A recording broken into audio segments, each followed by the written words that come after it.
Yo, what's up? Dr. Swole here, MD, pro natural physique athlete, back with another episode on Swole Radio. Today I'm joined again by the man, Eric Helms, and we're back for some more bodybuilding talk. We're going to be picking up where we left off in the last episode, talking about macros, and specifically in the context of bulking. So last time we talked about protein, and we're going to be carrying on with carbs and fats and hopefully getting onto some more depth into food composition and micronutrients as well. How you doing, Eric? I'm doing well. I love the new intro, pro physique athlete. It's a nice ring to it. So yeah. Thanks, man. So no worries. Yeah, starting off with carbs. I think this is a very controversial topic, especially like in social media. You know, you have all these people like worrying about carbs, and people have very strong opinions about it. And yeah, I'd love to hear your thoughts on the role of carbs for bodybuilding and specifically in the context of bulking. Yeah, so carbs are, I generally like to think of carbs and fats in the same kind of category as primarily for energy. You know, we discussed protein being used to some degree for energy, but primarily being a structural macronutrient, if you will, relative to carbohydrates and fat. I think last time I was on. So often when I set protein, it's grams per kg. When I think about carbohydrate, I often think about it as a percentage of calories. Same thing with fat. So if you kind of go through like your order of operations of setting up someone's nutrition plan, if you're using a quantitative approach, often it starts with, okay, what are our energy needs? All right, let's figure out the amount of protein that's appropriate. What are the calories from that? What do we have remaining? And then what is the proportion of calories that I want from carbohydrates and fat? And that gives you a pretty easy way to math it out. And generally, I think a good way to think of carbohydrates in athletic context, which I like to consider bodybuilders athletes. Even I don't know if bodybuilding itself is a sport. Because we train at the very least. Yeah, is that in athletic context is probably appropriate. And carbohydrates essentially are what the primary fuel that we use for high intensity activity. They have a relatively controversial role in resistance training, but they're relatively well established as useful in other sports. So we have meta-analyses and pretty solid study designs showing like it enhances cycling time trial performance, and that peri and even intra-workout carbohydrates can basically impact extended duration, high intensity exercise. Of course, intensity is going to be not as high as intensity as when we think about high intensity, but the type of high intensity you can do for multiple hours of moving. So high aerobic intensity. Now, the controversial nature of carbohydrates in resistance training really comes down to the intermittent nature of it. So when we are training, like most of the time, even with people who are taking relatively short rests, we have a really, really skewed work to rest ratio compared to most other sports. Like I think powerlifting is probably the most extreme. You got a set of 3 to 5 reps most of the time. That's going to last 15 seconds at most. And then you rest for 5 minutes. So if you actually math out the time spent in the gym, a 2-hour workout, you're actually only training for like 15 minutes, So the rest of the time is spent in recovery. Now, interestingly enough, you are using energy in recovery, to get back to energy homeostasis. And, all the different energy systems are essentially fueling one another. And it's a big cycle. So it's not that we don't use certain energy systems, because I have definitely heard people make an argument that, hey, due to the intermittent nature, the only thing we need to worry about is, creatine phosphate and the ATP that's already present and very limited utility of carbohydrate. Essentially, everything is kind of used. And probably the most telling research that we have actually recently came out that gave us a little more insight into the nature of resistance training and the effects on glycogen storage.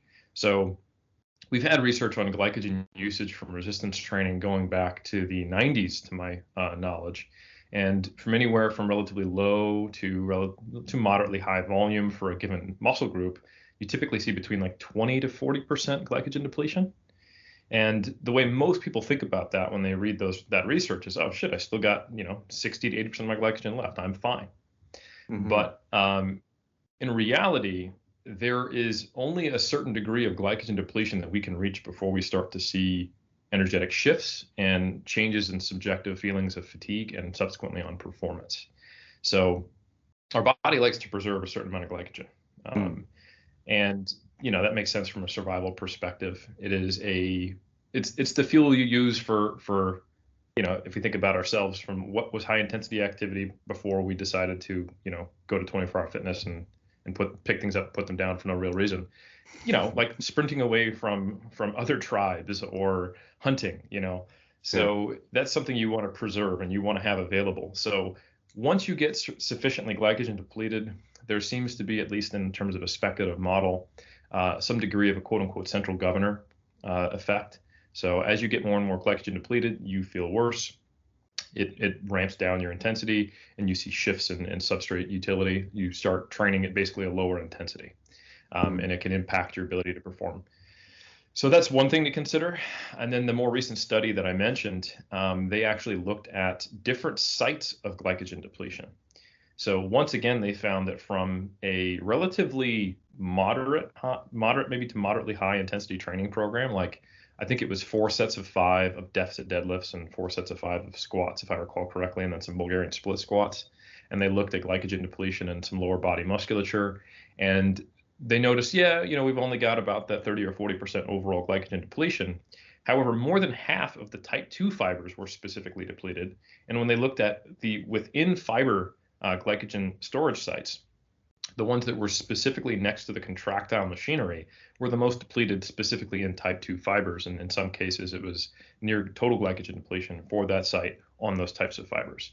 So there is definitely selective glycogen depletion that is impacted by a resistance training session, even when it's not high rep, which kind of goes against the way people sometimes think about, we're just using creatine phosphate unless we're doing high reps. And that is, specific to the fibers that are actually doing the work. And this may be part of the reason why you will see an inability to get back to peak performance within 24 to 48 hours in a lot of the time course of fatigue studies. Probably not the only one. There's also effects of muscle damage, et cetera. But certainly, I think glycogen is something that is a relevant concern. But more so than that, we are understanding that there are other ways that carbohydrates impact our performance, even when glycogen is not the limiting factor. So for those who aren't aware, there are a couple lines of research that have found carbohydrates to improve performance in conditions where they could not plausibly impact glycogen levels.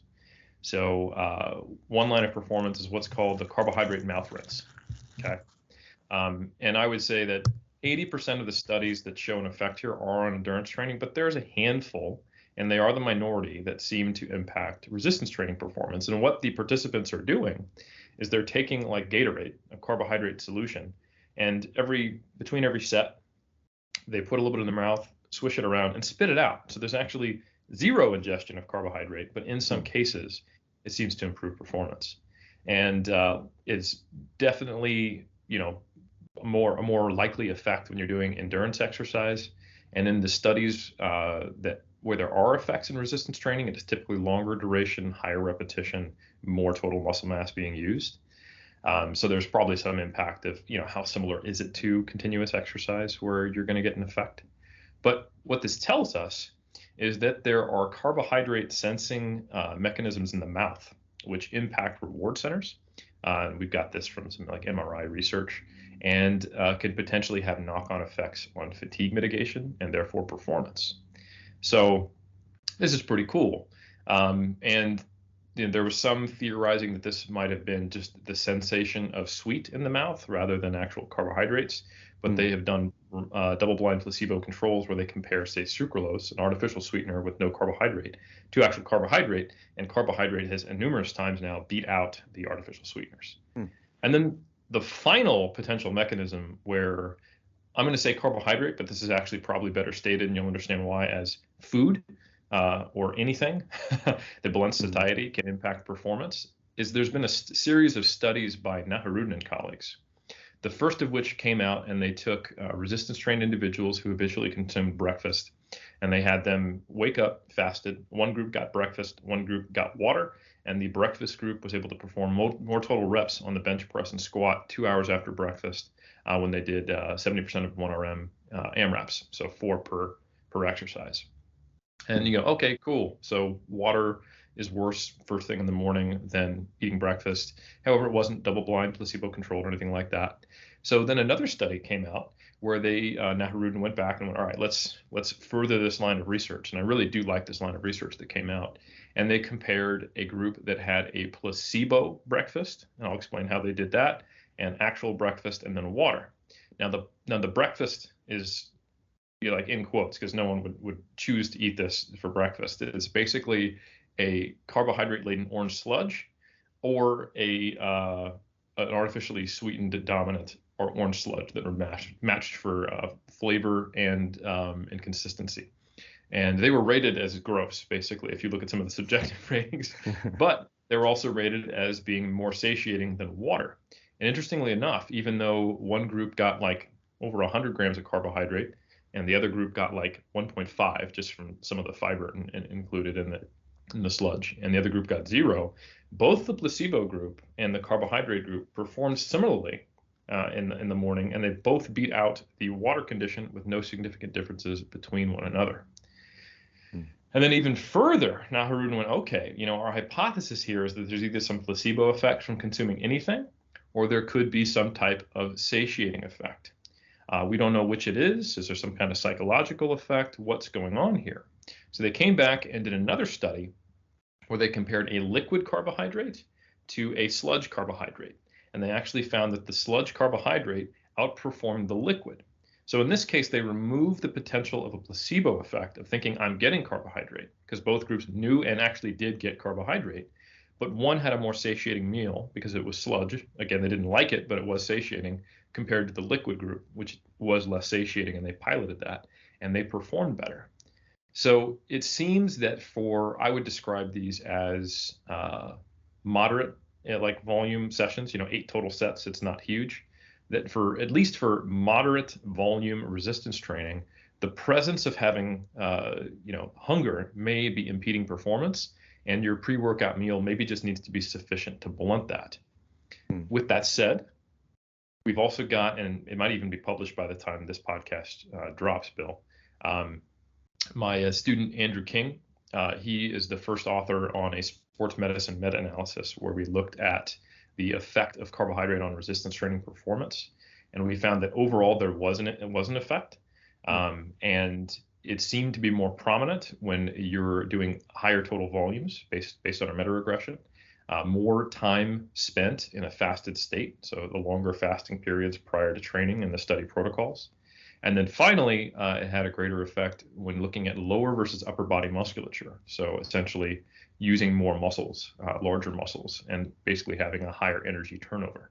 And this all kind of comports with the idea that the more energy demanding your training is, the more carbohydrate might become a factor. And I think the most conservative recommendation to make sure that you're not impeding performance is that for training sessions where it's not a leg day or a full body day, or a chest and back with a bunch of compounds or something like that, or it's not first thing in the morning and you're doing a fair amount of volume, is just have something to make sure that you're not going into the workout hungry.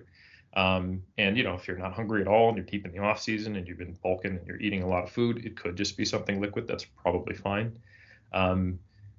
However, if you're doing something that is high volume, lots of compound movements, a leg day type of deal, especially if there's a fasting window beforehand, it wouldn't be a bad idea to actually, think about how much carbohydrate you get in prior to that training session, and maybe consume something like 1 to 2 grams per kilogram a couple hours prior. And that kind of covers all of our bases of the known mechanisms by which we can potentially improve performance, or at least prevent a mitigated performance, worse performance from being fatigued or fasted or hungry. And yeah, those are all basically the data we have, and the potential mechanisms, and kind of how it all fits together to give some practical recommendations. But yeah, it is definitely a relatively murky area of research, and I'm glad that we've got this meta-analysis. I think Menno Henselman and colleagues, they just did a systematic review, and they basically said, hey, it probably doesn't matter. And I can understand why they came to that conclusion, because there is a lot of disparate research on this. Some studies showing an effect, some studies showing there's not an effect. But when you start to control for these variables quantitatively, and you do statistical, meta-regression as well as meta-analysis, you can start to see the patterns, and they make sense. So it is not the most critical factor for a bodybuilder by any means, but you might get a little something out of ensuring that you have adequate carbohydrate on a day-to-day basis, and that you're fueling sufficiently for training. Mm-hmm. Yeah, no, that's super cool to hear, and that we're getting this hot off the press. In terms of, just some rules of thumb for people, do you have any suggestions in terms of actual like numbers of sort of minimum carb intake for someone who's trying to build muscle? Yeah, I think there have been some recommendations of like 4 to 7 grams per kg, which for the Americans listening, that's like, geez, now I have to do math on the fly. No, not again. It's slightly less than half of that, right? So it'd be like 2 to 3 grams per pound or something like that. Does that sound right? Ish? I think it is. So yeah, I'll do the math for them for someone who weighs 220 pounds, because that way it's easy. They're 100 kilograms. So if you're a 220 pound person, we're talking about 400 to 700 grams of carbohydrate a day. And you can back calculate the math from there to figure out what the grams per pound are. But generally, I think that recommendation was made in a paper that kind of just took general athlete recommendations and applied them to like sprinters and jumpers and throwers and Olympic weightlifters and bodybuilders. And I think that's nice, but I think it should probably be based on your total energy intake, which probably is related to how much energy output you have in your training to some degree. At least it's going to be a component of it. So yeah, I generally think of like, first start with how big of a surplus do you want? And then I would recommend having your carbohydrate range somewhere in the range of what is remaining after you set your fat and protein. Because I normally set carbs last. And I think the reasonable ranges for fat, based upon the collective data we have on health, performance, and what might be too low of an intake before you start to see, changes in resting concentrations of hormones, is somewhere between 20 to 40% of calories. And I think if you try the higher end of that fat intake and you notice that it puts you well below like 4 grams per kg of carbohydrate, then maybe, bump it down a little bit. So I think it's probably not a bad idea to have like at least like at a minimum, maybe 1 gram per pound of carbohydrate in the off season. I think is like, but I think that's low. I think there probably will, I say that as a minimum because I think there probably will be some people for whom that's sufficient. They have personal preference towards it. And maybe they just have unique metabolic characteristics where that's okay. But I think it is rare. And I think most bodybuilders would benefit from having more than that, probably closer to 2 grams per pound, or somewhere in between those two values. So yeah, I think you can, if you work backwards and you think, okay, that's probably where I want to set my minimum, around body weight or slightly more. And then where does that allow me to play with for my fat based upon my total calorie allotment? Then you're good to go. And then generally I would just advise that when you're training, make sure it comes, 1 to 2 hours after a meal. And if it's a big session, maybe closer to 2 hours, and have it be a larger carbohydrate containing meal. That is probably your largest proportion of carbohydrate in the day on something like a leg day. And that might help you perform a little better, which might have knock-on positive effects on your growth in the off season. Yep, the growth. It's all what we're all after. So right. Yeah, being pretty well acquainted with the research recently, what kind of, I guess, effect sizes are we talking about here when it comes to carbs? Yeah, let me pull up real quick so I can actually remember the effect size from the research or from the study. Because again, it should be out by the time this is published. See if I can beat you guys. Let's see, this should be out Sunday. So like that's the one thing. I don't want to necessarily jump the gun. And in fact, I'm not even sure I should be giving the effect size, but I recall it was moderate. that's probably cool if I just give you Yeah. the effect size range. So it actually was a moderate effect. But again, depending on the sub-analysis, like if you were to only look at upper body exercise or shorter fasting periods, sometimes it was trivial.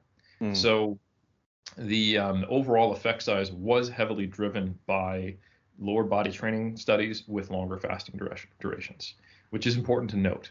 So like if you're doing an arm day at 3 p.m. deep in the off season, like it probably doesn't matter.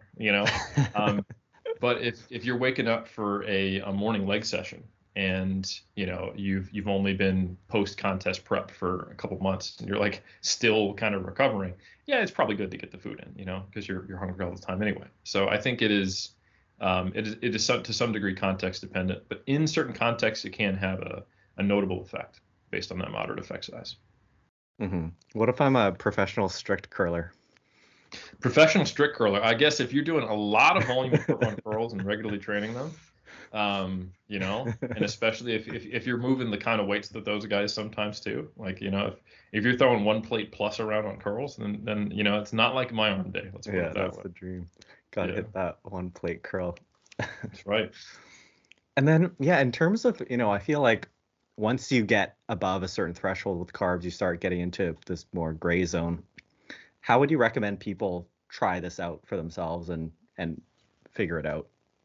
Yeah, what I often do is suggest people to try a diet where 40% of their energy comes from fat, and then 20% of the energy comes from fat, and basically do a crossover with themselves. So nice. They spend a couple months at 20% of their calories from fat, see how they look, see how they perform, see how they feel, see if they like that diet. Because the vast majority of people who do this won't find any quantitative difference that they can tell, in terms of like, my performance wasn't going up faster, my weight went up a little bit, then plateaued, but I wasn't, it didn't really affect anything. I didn't notice that my skin folds were going up or visually I looked fatter, or in either case. Sometimes you might see some difference, like you could be more watery while you're on a higher carb diet, which isn't actually a problem, I don't think, but it might mess with your head.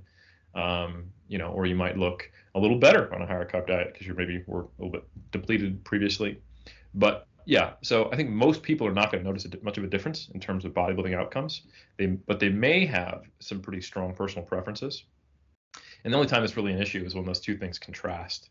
But I think most times they don't. But anyway, what I'd recommend is spend a couple of months at 20% of your calories from fat, and then spend a couple of months at 40% of your calories from fat. And then here's the one that I really recommend as a scientist that most people don't do. Do it again, just to make sure that it wasn't just some random other effect during those 2 months that was driving those changes. And if you see a consistent pattern where one of those two provided better training, effort or rates of progress, or a better look, or really you're just like, man, I really hate the diet that is X%, then go with the one that seems to be better for you. And be aware that this might change over time with age, with different activity levels outside of the gym, and potentially with changing the amount of total volume you perform over time. If it's substantial enough, like if you're adding, 20%, probably not much, but yeah, just be open to the fact that you may not always be the exact same athlete. Yeah, no, that's a really good point. First of all, like I love how you say that you can use yourself as this crossover design, and I think that's a really good way for people to approach just figuring out their own programming, where you have this consistency of yourself, and you can try something and you're the same person later on. But that's also brings in that other point you made about how you can change over time, and there are also lots of variables. And it's kind of interesting how I think a lot of people's nutrition and training protocols for themselves end up being set when they're a beginner, and they kind of like adhere to those. I tried high carbs for like a month back when I was in my first year of training, and it didn't do anything for me, so I'll never do it again. Yeah, and, that's very true. Yeah, I'm in a very privileged position to be having students and attached to a research center, because like when I had a master's student who was looking at very low carbohydrate diets and the impact in powerlifters and Olympic weightlifters, I got to be part of the case series, So I got to do a 4-week lead-in eating my normal carb diet, and then doing 8 weeks at a 1 gram per kg, which is basically, for a a 200-pound dude that's eating like 70 something grams of carbohydrates. And then I got to have 4 weeks back on my normal diet, and I had, subjective qualitative interviews, quantitative interviews. We tracked my performance. I had 1RM tests, and we looked at ultrasound measures of muscle thickness. So I have pretty solid data on myself that goes, that's too low carbohydrate for me. So it's interesting. And other people in that study did fine. You looked at their performance curve on their 1RM tests and how they felt, and they either felt better or they felt the same. Maybe their performance plateaued, but they dropped in their skin folds a little bit, so it enhanced satiety, at least to the point where they could lose some fat in it before leveling off. So there were interesting effects where we saw individual differences. I was one of the people who actually had a decrease in relative and absolute strength. So it was like, oh, this is just too low, while other people saw no change, or their absolute strength went down, but their relative strength went up. So I think you just have to be aware that there are individual differences, and it's worth going through the process of being pretty deliberate and paying attention and trying things out. And I did that like in 2014 or 15, and I've been lifting since 2005 or 4. Yeah. So. Yeah, no, I think that's fascinating. Like, this is something I've also kind of noticed, when you're attached to some sort of academic or actually doing things rigorously, it really like illuminates things that you probably otherwise wouldn't notice. And I remember, starting out filming or some vlogs and actually breaking down my macros in the off season early on and realizing, maybe I wasn't as like exactly what I would have thought, or was just eyeballing, or, when people say, yeah, I'm going to go low carb, and then they just eat a bunch of bacon and just like very free-handedly, and actually thinking about it and tracking it might be a good idea. Absolutely. In terms of, on a related note to carbs, what's the role of insulin for bodybuilders, and how should people think about that?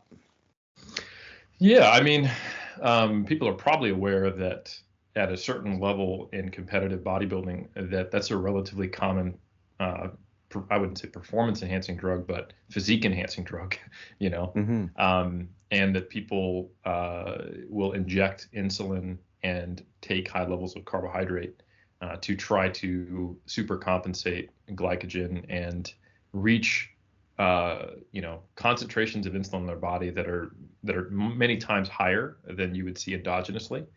And at those very super physiological ranges, there are some notable anabolic effects. And this has been the source, especially in the 90s and the 2000s, of many people suggesting to have, high glycemic, fast digesting carbs in large amounts immediately after training, to try to essentially replicate that same, PED usage protocol and arguable benefit. Unfortunately, though, it's been pretty well established at this point that at the physiological ranges of insulin increases you can get from meals, it doesn't approach anywhere near close enough to actually have a direct anabolic effect. So I think insulin is really just, I don't think it's something that is very helpful for natural bodybuilders to focus on or understand, unless they have, like diabetes or something like that. But it is just useful to know that is, one of the hormones in our body that has to do with metabolic processes, as well as hunger and satiety signaling. Insulin is anti-catabolic. I have seen, some studies in one study I should specifically say by, and I always pronounce his last name wrong. It's Maestu, Maestu. I don't know. I want to say it is could be a Finnish researcher. I'm forgetting the country of origin.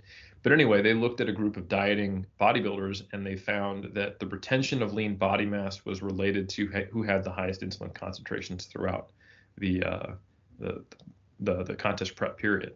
And you could have a very hormone-focused way of looking at that and be like, oh, so I need to have a higher carbohydrate diet and to get insulin up. Like, maybe, but it might just be that those who dieted on lower calories had lower insulin levels and lost more muscle mass, And so I think it's one of those things that it's how things work, not like why things work to some degree. That's not true. Like, it is actually why things work. Like, insulin it has a direct effect, and if you inject it, it changes things. But I think for the most part, Metabolic hormones for natural bodybuilders, the most utilitarian way of thinking of them is that they're how our bodies handles our macronutrients and how it gets things done. But they're just the workhorses. They don't generally in physiological ranges have independent effects that we need to worry about. Like you'll often hear justifications or old traditional justifications of, you shouldn't eat late at night, because those carbohydrates won't be used for energy, so they're just going to get stored as fat, right? So don't eat carbohydrates after X p.m. time, and this kind of, and because it'll spike insulin and you won't do anything, so it won't go to muscle, it'll get stored as fat. And this is almost kind of looking at things too close under the microscope. Like if insulin is the worker in a warehouse who takes a box and puts it on the shelf, depending upon what's being told to be done right now, exercise, I'll put it over here. No exercise, I'll put it over here. If there's no box, you won't put it anywhere. It doesn't matter the presence of it. So that's kind of the way I look at an energy deficit or surplus. And you have to think about it in a longer time period. Like, so we have hormones that will put, insulin in the box on the shelf, storing some body fat because you ate a meal before bed. But then some point later in the day, if you're in a net calorie deficit, like between lunch and dinner tomorrow, a different guy comes in and takes it off the shelf and then uses that box for energy. So we use and store and release energy that were sourced from all macronutrients throughout the day. We're in a constant state of net energy flux or energy flux, and there's the net energy deficit or surplus, which is going to have the biggest impact on, whether we keep that stored fat on us or if we keep that stored glycogen in the muscle or we use it, et cetera, et cetera. So I don't really think it's something we need to worry about too much.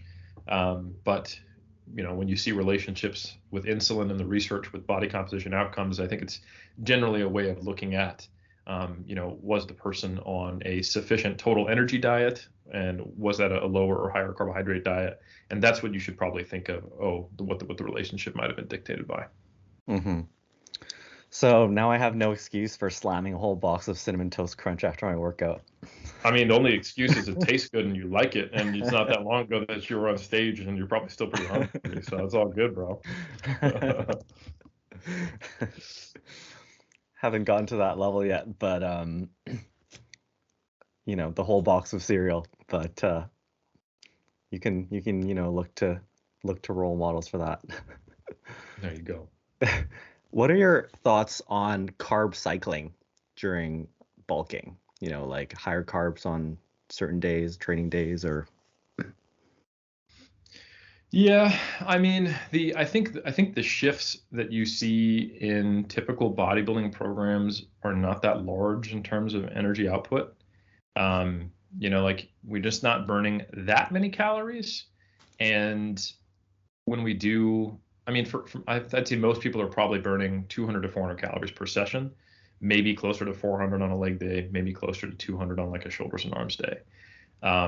And that is a small component of the total daily energy expenditure of most bodybuilders, 200 to 400 calories. If you think about your TDEE, I would propose that if you had a day where you went grocery shopping and did a shoulders and arms day versus a day where you were relatively sedentary and did a leg day, it might be a similar total energy expenditure, So for the most part, I don't think it matters very much unless for some reason you have very high energy outputs. And I also don't know that it makes a lot of sense to have a lower energy intake on days where you're potentially recovering from those days where you had a high energy intake. So for the average bodybuilder, I tend to recommend a relatively static energy intake, but I still think it should be able to fluctuate from day to day, like plus or minus 10%. I think so long as you're in a net surplus or deficit as per your goal, and you're not deviating massively above or below that, then a lot of those things kind of come out in the wash.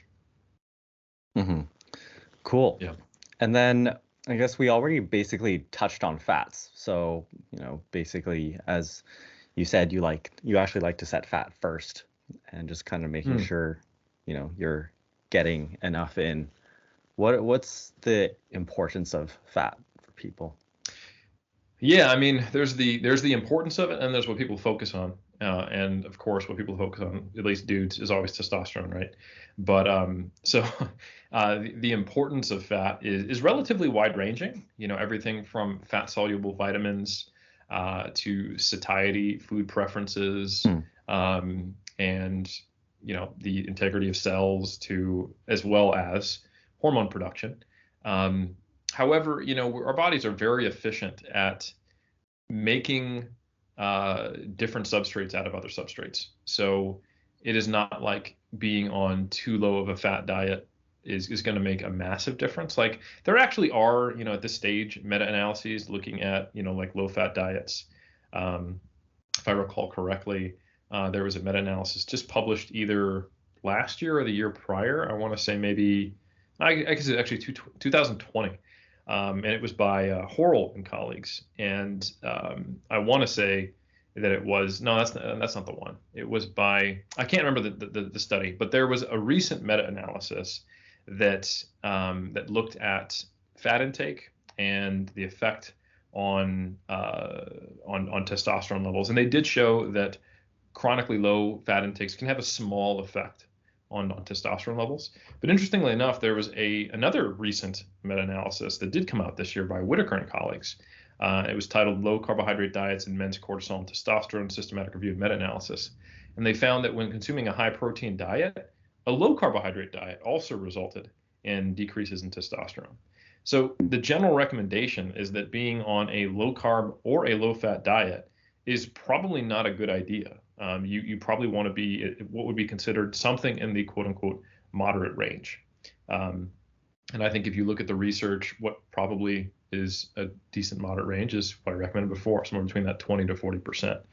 So yeah, I think that's probably appropriate for the vast majority of people, but not necessarily everyone. So I think it is worth experimenting with that stuff.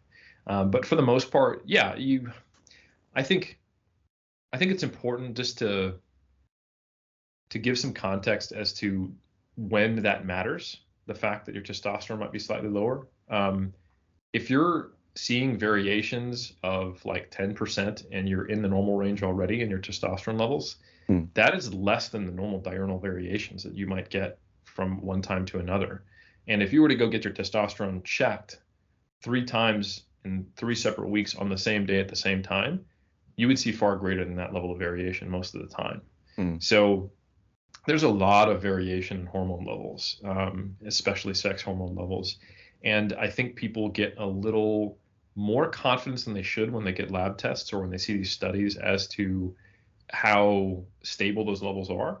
And even beyond that, when something does have a measurable impact on testosterone, that doesn't mean it has a measurable impact on any physiological outcome that we care about. Like even the very few testosterone boosters that actually work, as far as actually changing testosterone levels, almost never show an effect on fat loss, body composition changes, hypertrophy, or performance, because it takes more than that to move the needle. No pun intended. So, God. we get so focused on the fact that these huge bodybuilders compared to us as natural athletes, they're using testosterone. So we really need to think like, if we want to be anywhere near their level, we got to maximize our endogenous production. But it's the magnitudes are so different that it is almost a different ballgame. Worrying about and playing with the difference between 500 versus 600 on your testosterone levels is not the same as having 10 times that versus 5 times that.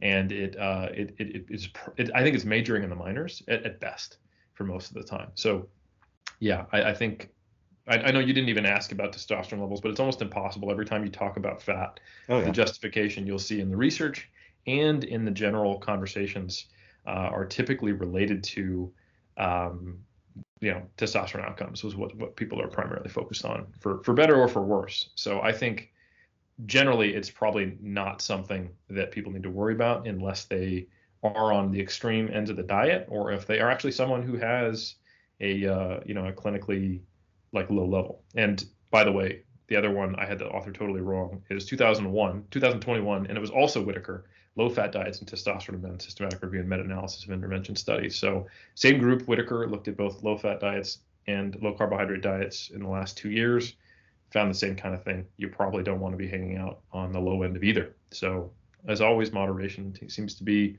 key on average.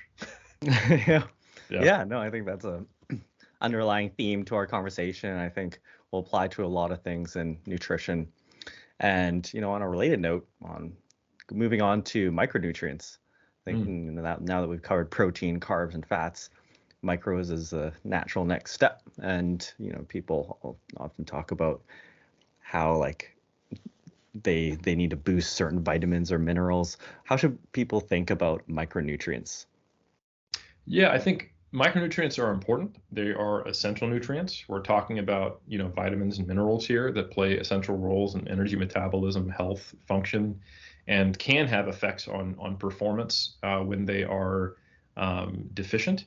It's typically never going to be something where if you enhance it to a higher level, it is going to have a beneficial effect on performance or body composition when you're going from something that is an adequate level in your body.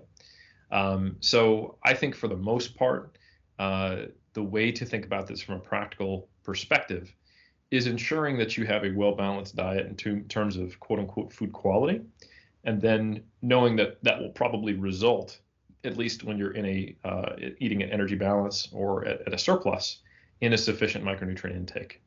So the way you can do this is by simply ensuring that you have adequate consumption of fruits and vegetables across a range of colors. If I want to go back to sounding like I'm a dietitian from 1999, eat your colors, and they're still right, despite whatever random person on Instagram or YouTube is telling you that, plants are trying to kill you and, that vegetables are actually bad and that we just need to eating meat. That's actually horseshit. So yeah, the overwhelming data has only found positive outcomes from eating fruits and vegetables, and a large part of that is because they contain a lot of vitamins and minerals. So and there's plenty of minerals that are also coming from fat and protein sources. So I think generally you want to stray away from the traditional approach to bodybuilding diets where you have a very limited food list, and you want to think about having an inclusive rather than an exclusive diet. So the goal is not necessarily to be able to have, pound down 2 boxes of Captain Crunch post-workout because you can and you're having a quote-unquote flexible diet. The goal is to have a rich number of protein, carbohydrate, and fat sources, and to have fruits and vegetables pretty much with every meal. I think a general rule of thumb is that for every 500 calories, you probably want a serving of fruit and you want a serving of vegetables, and that will get you there and appropriate for your intake. So if you've got an off-season 5'2" bikini competitor, that's probably still 3 to 4 servings of both per day. And if you're talking about, a heavyweight bodybuilder, 1.5 to 2 times that. And that's hard to do, Yeah. So if you can't get that in, or if that's creating so much satiation that you're struggling to get that in, I normally go, okay, fine. Per 1,000 calories, cut it in half because it's still pretty good. And then I go with the per 500 calories for contest prep only. But yeah, like when you look at the granted epidemiological meta-analyses where they look at like all-cause mortality associations with fruit and vegetable intake, you're getting up to, eating damn near like a kilo per day of fruits and vegetables before, you see the plateau. So they're pretty good for you. And they're great from a satiation perspective. They are very low energy density. And you're getting nutrients, you're getting fiber, and you're getting a lot of water, and then you have chew time. So, when you look at studies that seem to, when you look at like what results in a better maintenance of weight and a lower energy intake habitually without actually counting calories or modifying it, energy density is typically one of the explanatory variables. If you eat the same 2,000 calories from very energy dense foods that you can eat quickly, versus a bunch of fruits and vegetables, fruit, and like low-fat dairy, you're generally going to see people eating a similar weight of food, but less total calories when they focus on lower versus higher energy density, which is a kind of a cool finding. A lot of research by Barbara Rolls, if you want to look into that.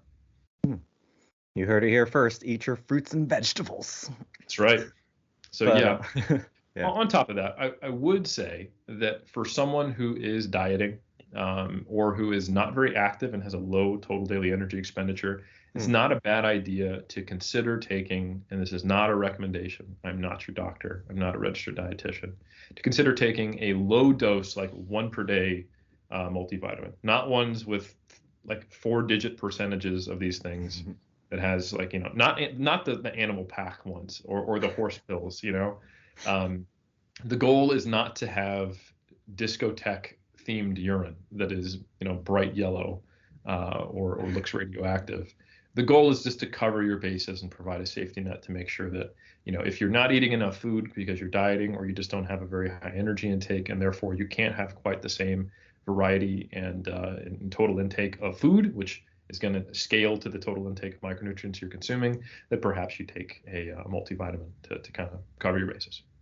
Yeah, no, I like that kind of approach where, with micronutrients, it's really only when you run into a deficit where you have problems with a deficiency with something. So as long as you're having a varied diet and having that sort of focus on inclusivity, which is, I love that term, and just having that variation, trying to switch up your grocery list and, just checking out different things and trying them is a good rule of thumb. Yeah, and on that note, I think there's a difference between variety and variation. If I run into a lot of bodybuilders who are like, but I like to just stick to my meal setups, but that's fine.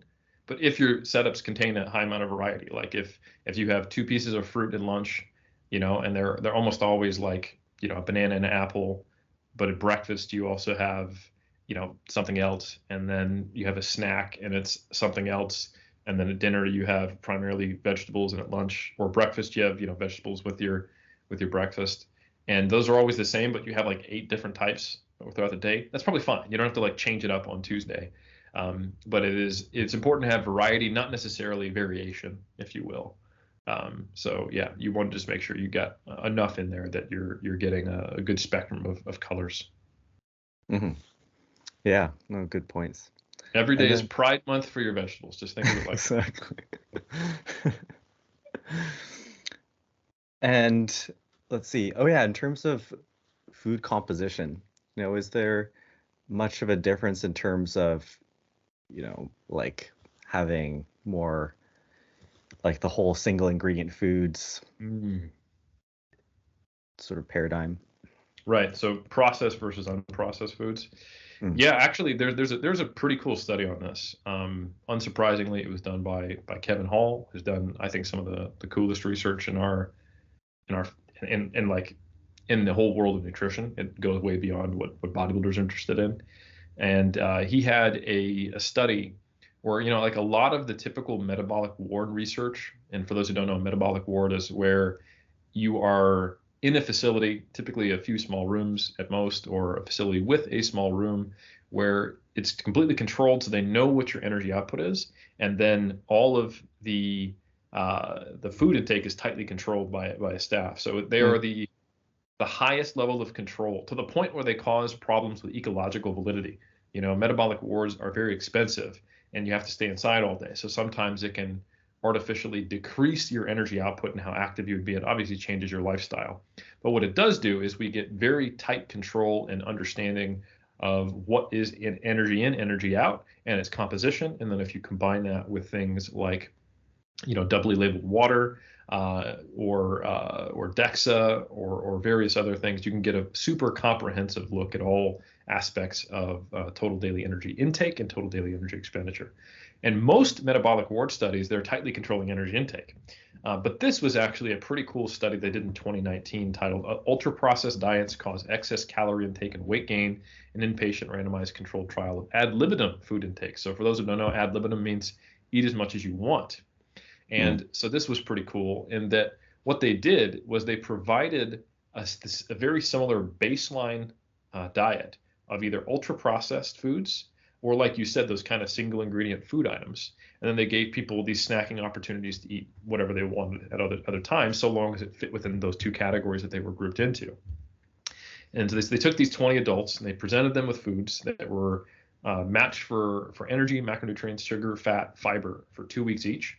So all of the kind of the big ticket items that we often associate with health outcomes or body composition outcomes, and then, allowed them to, okay, these diets would be the same if you ate the same amount in terms of those variables, but you can eat as much of it as you want. So they were looking at the effect of processing on habitual energy intake. And they found that during the processed diet, these participants ate 500 calories per day more than during the unprocessed diet. And what occurred was exactly what you would expect. When you're eating 500 calories more, you're going to put on some body fat. When you're eating 500 calories less, you're going to start to lose some.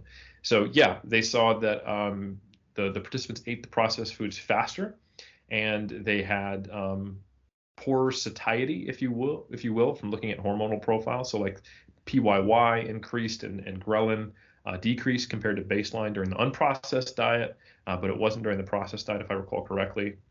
And generally they were eating faster, their appetites were suppressed less, and there was less TEF, the thermic effect of food, which has been shown in prior research as well. And those are all potential explanatory variables for why you saw them eating more and sliding towards the accrual of body fat versus even starting to lose it a little bit in the other group.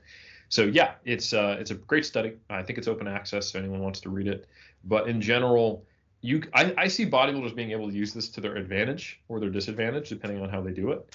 So if you're the type of person who really struggles to put on weight in the off season and satiety is the enemy, this might be a good reason to include some, still getting your fruits and vegetables in, but also maybe having a burger or a burrito or French fries or things like that. You just have to be aware that typically when you eat processed foods, it can, like if you're trying to eat a high carbohydrate, lower fat diet, it's kind of hard to do that. A lot of processed foods are also fried foods and relatively high in fat, but you can. And it can make things a little easier. So there's a number of tricks that you could do to keep your calorie intake up when your satiety seems to be just always present. Liquid calories, drinking juices, making smoothies and blending so you don't have to chew through it, and also including some quote unquote junk foods. Those are standard tricks of the trade for people who really struggle to put on weight. And there's people on the other side of the spectrum who really struggle with gaining weight too quickly in the off season. I find this is most common in people who compete every year because they spend a solid 3 to 6 months after their show still kind of, traumatized and super hungry and food focused. Yeah, me right now. And then, and they're thinking, oh, and I'm going to compete next year, so this is all good. I just need to put on weight and get big. And to some degree, that's totally fine, but it can also result in this like rapid weight gain. Where you look up one day and you're like, shit, I need to do like a pretty substantial cut mid off season. I'm competing next year. So you can get into hot water, why I think it's valuable to have more than a year between seasons. So you can kind of get back to being a more well-regulated human who can eat normally and have normal satiety and hunger responses to meals. But anyway, for those who struggle to gain weight too quickly, you can also eat, primarily single item, non-processed ingredient foods. Basically, you're just looking at a similar diet to what you'd use during prep, but just more of it, and because you're so hungry all the time, or because you just tend to eat a lot of food, even in the presence of that, you can get yourself to a more appropriate surplus, but not too high so that you're gaining too much body fat and making the next prep harder on yourself. Yeah, no, that's really cool how, like you learn a lot of these things in bodybuilding and you realize, some of the things that you use to help yourself, lose weight can also be, engineered in the reverse when you're trying to bulk, especially if you're like me, and I tend to have more trouble putting on weight, especially later on in a bulk. Yeah, absolutely. On that note, actually, the thermic effect of food is interesting. Did that research talk about how much of a difference in thermic effect there is between processed and unprocessed stuff? That is some degree speculative, but it's actually based on a 2010 study. So there's a study by Barr and Wright, and it's titled Postprandial Energy Expenditure in Whole Food and Processed Foods, Implications for Daily Energy Expenditure. And what they did was they compared processed versus unprocessed foods and actually looked at energy expenditure. And in that one, it did make a substantial difference. I want to say the average expenditure for the whole food meal was like 137 calories, And for the processed meal, it was like 73 calories. So we're looking at almost a twofold difference. There hasn't been a lot of research on this to really look at the difference in a more wider variety of foods and to the degree that matters. But they were basically just, I think they were sandwiches, and one was like processed cheese and white bread, and the other one was like multigrain bread with, like actual, like slicing off a cheese, not like the one with, the peel, and they were comparable in terms of their protein, carbohydrate, and fat. They weren't perfectly matched. And this was in healthy women. It wasn't like, people with diabetes or anything like that. And it was in a crossover design, so it's pretty well controlled. But it was relatively small sample size. So it was like, I think, under 20 people. So, I mean, I would like to see more replication, but I wouldn't be surprised if this was a persistent finding, and it could add up, I think. So, yeah. And then that also triggers, I don't think we ever talked about this before, about protein, the thermic effect of different macros. Yeah, absolutely. So protein does have the highest thermic effect. And I think we talked about in the protein focused episode that it's more challenging for our body to get energy from protein. And there's no storage form for it outside of actually being constructed into tissue, right? So yeah, the process of liberating energy from protein is more costly metabolically than it is from carbohydrate and fat.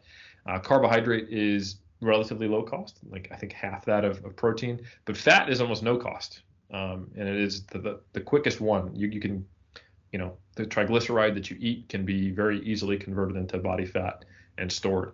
It is our preferred storage form, hence why, even someone at 5% body fat can live in total starvation off their fat stores far longer than if they were 5% body fat and carb loaded. It would, be quite low in terms of carbohydrate within 2 days, while they would probably be able to go a couple weeks before they started to starve, and their body fat levels would drive down to below essential levels and they would die. So generally, what was the question?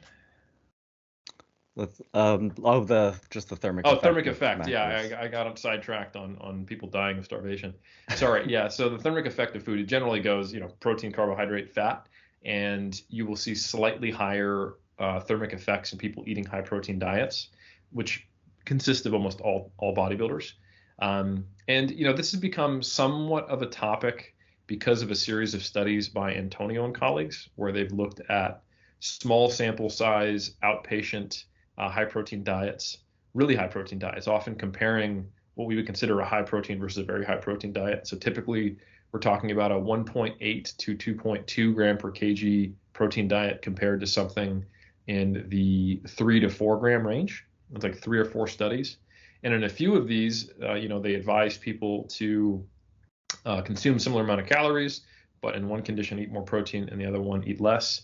And the reporting was that either they did so, but they lost body fat in the higher protein group, or they did so, and despite eating more calories, they didn't gain more body fat, and there were similar changes. And a lot of the voices in the bodybuilding community are like, aha, higher protein intakes don't necessarily drive, greater muscle building, above kind of the ranges that we have suggested in larger scale meta-analyses of, capping out around 2.2 grams per kg, but they may help you, lose body fat or recomposition. They're a key tool for recomposition. But I think it's really important that we understand what was done in these studies. They took sometimes less than 10 people, or around 10 to 15 people, and they said, hey, here's a MyFitnessPal account.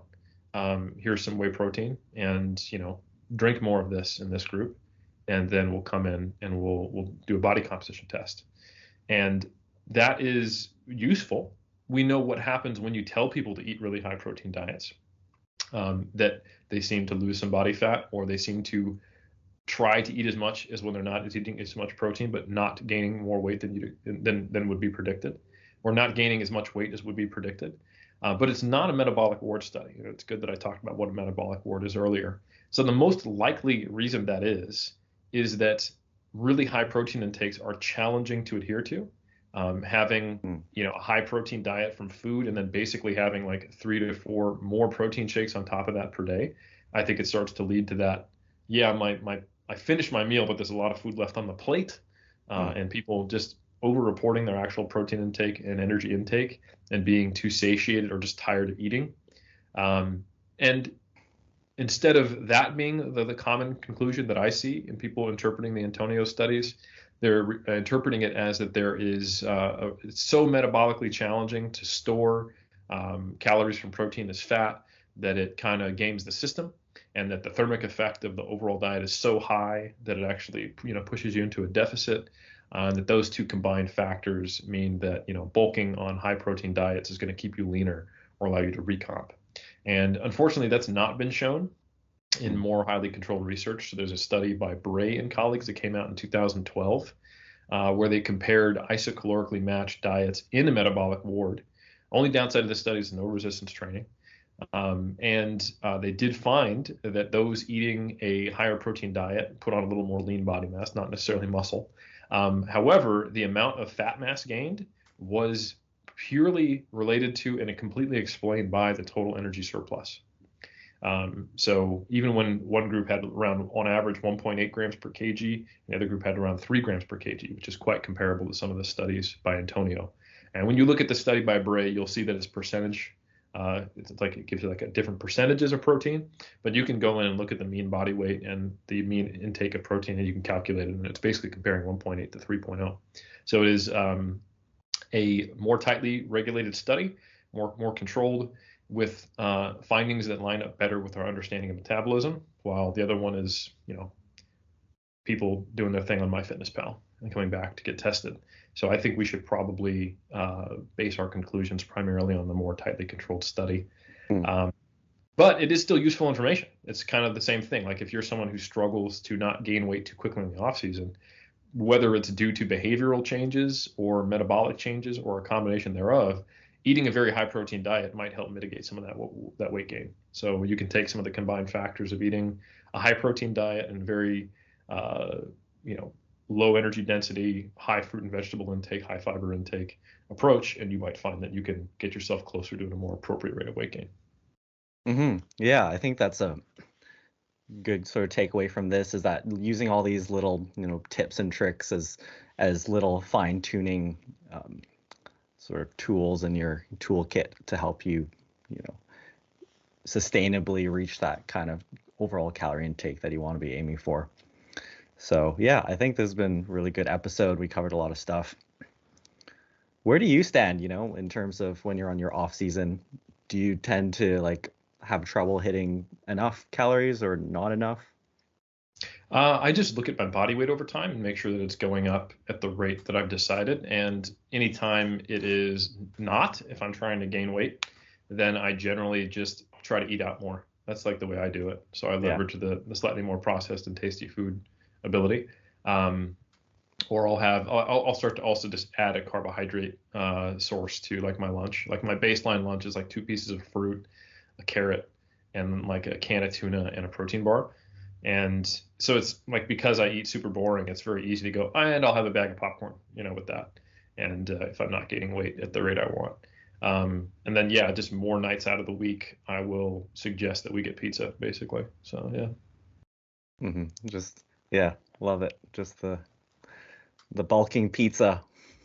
Yeah, man. I keep it pretty straightforward. I have a relatively solid meal structure. So I eat breakfast, I eat lunch, I have a protein bar on days I don't train between lunch and dinner, or I have a post-workout shake on days I do train. Then I have dinner, and then 2 to 3 hours after dinner, I have a Greek yogurt and I go to bed. So things I can do if I'm not gaining weight is I'll make that Greek yogurt also have added sugars so that I can get, I just choose which Greek yogurt do I want, the one that's plain or the one that is flavored, so I can get more calories. Or like I said, I'll add more to my lunch, or I'll make that dinner something that I didn't prepare more often. No, having that structure makes it really easy to just make fine changes with precision without actually having to plan out a lot of stuff. Absolutely. So anyways, this has been a great episode, and I love how you can have Eric on a podcast and you'll be talking about carbs, and he's just like, we've got a study coming out right, on this one and on that too. So cutting edge. It's a privilege to have Eric on. If you want to learn more about nutrition for bodybuilding, check out Eric's book, The Pyramids on Nutrition. So that's going to be key. And his books are still the first ones that I recommend people get into when they are entering our fitness and bodybuilding niche. So thanks again for being on the show, Eric. My pleasure, and I appreciate the recommendation. Links will be in the description.